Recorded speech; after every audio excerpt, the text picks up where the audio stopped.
अक्सर मेरे सामने कुछ क्वेश्चंस आते हैं, जैसे कि कुछ लोग पूछते हैं कि हमें वॉल्स के ऊपर पीओपी पनिंग करवानी चाहिए तो क्यों करानी चाहिए, पुट्टी करानी चाहिए तो पुट्टी क्यों करानी चाहिए, किस केस में करानी चाहिए, वार्डरोब के शटर से किस मटेरियल में बनवाना चाहिए। तो कुछ ऐसे क्वेश्चंस हैं जो कि लोगों को पता ही नहीं होता है और वो बहुत कॉमन प्रॉब्लम्स होती हैं। तो आज की इस वीडियो में मैं आपको आपके कॉमन क्वेश्चंस का आंसर देने वाला हूं। तो नमस्कार दोस्तों, मेरा नाम है पंकज और आप देख रहे हैं इंटीरियर होम एक्सपर्ट।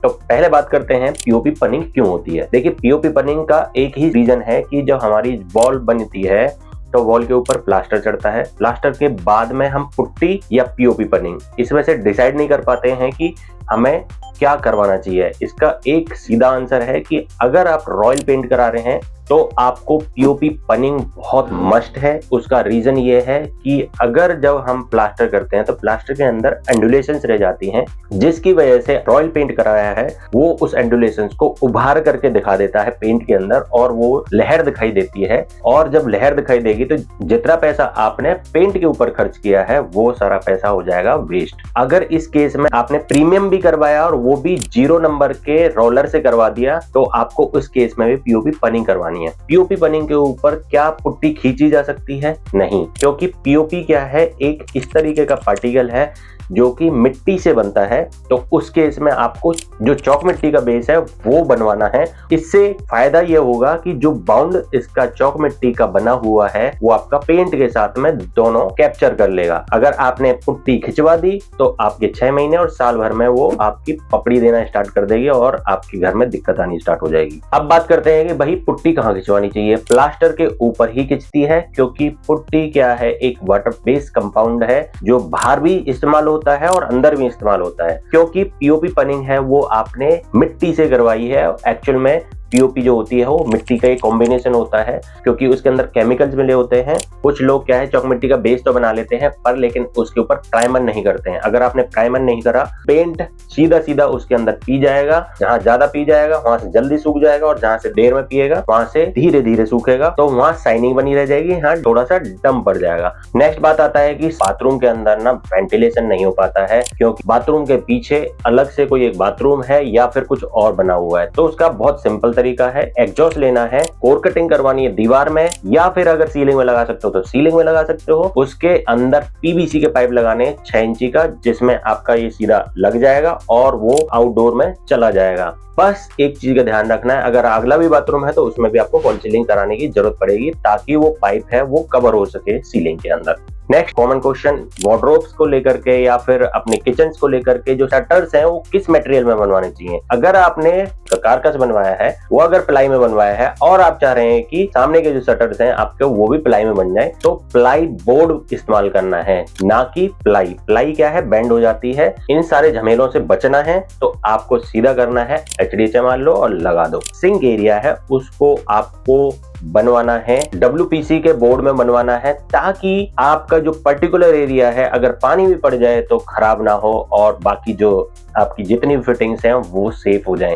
सिंक है जो अंडर काउंटर लगाना है, ऊपर से टॉप है जो अपना फ्लश लेवल में है और सिंक है उसके नीचे लगा हुआ है। 10 mm तक भी अंदर ले सकते हो। जो पत्थर है थोड़ा सा अप ऊपर की तरफ आ जाए, इस चीज का बहुत ख्याल रखना है। अब कॉमन प्रॉब्लम एक और है कि टॉप फ्लोर के अंदर हमें काफी हीट महसूस होती है समर्स के अंदर, तो आप उसके अंदर फॉल सीलिंग करा सकते हो और फॉल सीलिंग के अंदर आपको थर्मोकोल लगवा देना है, जिसकी वजह से हीट को नीचे नहीं डाइवर्ट होने देगी और ऊपर से ऊपर ही आपका जो लेंटर है, लेंटर गर्म रह जाएगा, आपका जो रूम है वो आपका गर्म नहीं होगा। पर सीलिंग इस केस में आपको लेनी है पूरी flat ceiling, end to end आप कोब छोड़ सकते हो डिजाइन पॉइंट ऑफ व्यू से। नेक्स्ट प्रॉब्लम है भाई, हमारा घर है रोड साइड में है और हमें बहुत ज्यादा डिस्टर्बेंस होती है, तो इस केस में हमें यूपीवीसी कौन सा लगवाना चाहिए। तो यूपीवीसी में ज्यादा वेराइटी नहीं आती है, पर लेकिन इसके अंदर आपको सिर्फ एक ग्लास चेंज कर देना है जिसको बोलते हैं डीजी ग्लास। ग्लास, 2 ग्लास होते हैं, कॉम्बिनेशन होता है जिसकी वजह से जो आपके बाहर से साउंड आने वाला है उसको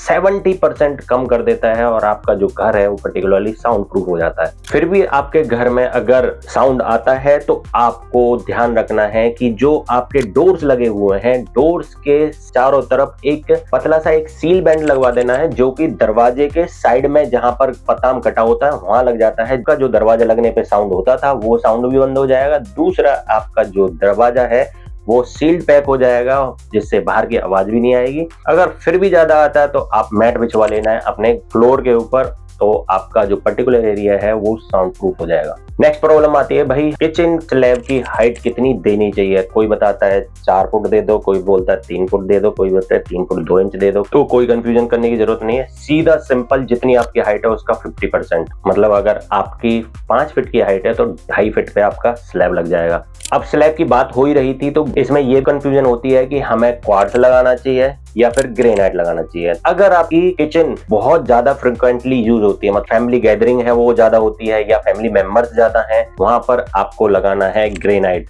अगर आपकी फैमिली छोटी है, स्मॉल गैदरिंग होती है, बहुत कम इस्तेमाल होती है, सुबह दोपहर शाम जो भी खाना बनता है नॉर्मल वही होता है, तो आपको क्वार्ट्ज में जाना है। क्वार्ट्ज के फायदे ये हैं कि भाई उसके अंदर बहुत सारे डिजाइन मिल जाते हैं। ग्रेनाइट के अंदर ये है कि बहुत कम डिजाइन हैं। इसमें कंफ्यूजन ये भी होती है, अक्सर लोगों को कोई ना कोई बता जाता है कि वो 17 mm विक्टिफाइड टाइल है जो वो लगा लेनी चाहिए, वो बिल्कुल नहीं लगानी चाहिए। उसके प्रॉब्लम सारी ये है, एजेस है वो कलर वेरिएशन हो जाएगा टॉप का और सामने का, उसमें स्क्रैच बहुत जल्दी आ जाते हैं और वो फिर हटाना ही पड़ता है। जो 17 mm की जो टाइल है वो सिर्फ और सिर्फ काउंटर, जैसे कि आप डाइनिंग टेबल हो गई या ब्रेकफास्ट काउंटर हो गया, वहां आप इसको इस्तेमाल कर सकते हो और कहीं इस्तेमाल करने की जरूरत नहीं है। Next common question, fall ceiling किस में बनवानी चाहिए, पीओपी में करवाएं या जिप्सम में करवाएं। जिप्सम में फायदे ये है कि जल्दी हो जाती है, सस्ती हो जाती है और उसमें गंदगी नहीं फैलती है। बस एक ही इसके अंदर ड्रॉबैक है कि अगर आपको काम करने वाले बंदे अच्छे नहीं मिले तो उसके जो जॉइंट्स हैं वो क्रैक्स मारने स्टार्ट हो जाते हैं। डिजाइन है इसमें ज्यादा कॉम्प्लिकेटेड डिजाइन नहीं बना सकते हो आप।